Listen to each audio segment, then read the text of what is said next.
اسلامی ممالک سمیت دنیا کے بیشتر کنٹریز یروشلم کو فلسطین کا دارالخلافہ سمجھتے ہیں۔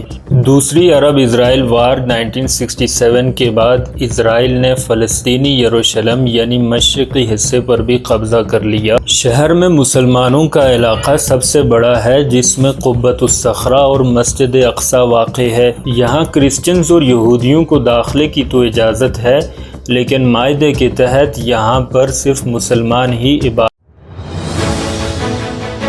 مشرقی یروشلم سے یروشلم کا وہ علاقہ مراد لیا جاتا ہے جس پر اسرائیل نے 1967 کی دوسری عرب اسرائیل وار کے بعد قبضہ کر لیا تھا، جبکہ یروشلم کا وہ علاقہ جو 1948 کی پہلی عرب اسرائیل وار کے بعد سے اسرائیل کے زیر قبضہ چلا آ رہا ہے اسے مغربی یروشلم کہا جاتا ہے۔ انٹرنیشنل لاء کے تحت ایسٹ یروشلم ویسٹ بینک کا حصہ ہے۔ اسلامی ممالک سمیت دنیا کے بیشتر کنٹریز یروشلم کو فلسطین کا دارالخلافہ سمجھتے ہیں۔ یہ شہر عبرانی زبان میں یروشلم اور عربی زبان میں القدس کہلاتا ہے، اور یہ دنیا کے قدیم شہروں میں سے ایک شہر ہے۔ مشرقی یروشلم کی آبادی 5,95,000 نفوس پر مشتمل ہے، جس میں سے 61% فلسطینی جبکہ 39% اسرائیلی ہیں۔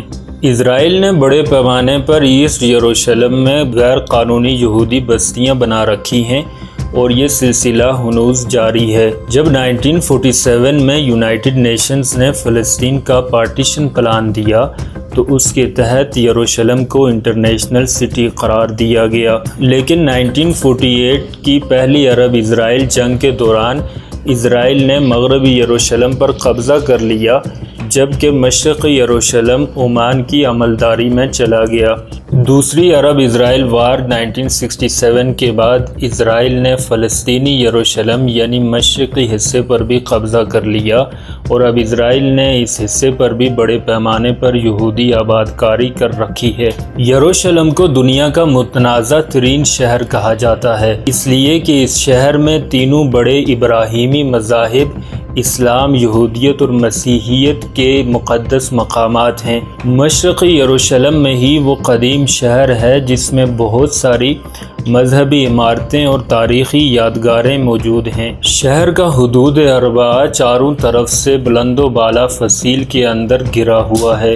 شہر میں مسلمانوں کا علاقہ سب سے بڑا ہے، جس میں قبۃ الصخرہ اور مسجد اقصی واقع ہے۔ یہ علاقہ ایک سطح مرتفع کے اوپر واقع ہے جسے مسلمان بیت المقدس یا الحرم شریف کہتے ہیں۔ مسجد اقصی مکہ کی مسجد الحرام اور مدینہ کی مسجد النبوی کے بعد اسلام کا تیسرا مقدس ترین مقام سمجھا جاتا ہے۔ مسلمانوں کا ایمان ہے کہ پیغمبر اسلام صلی اللہ علیہ وسلم کی معراج یہیں سے ہوئی تھی۔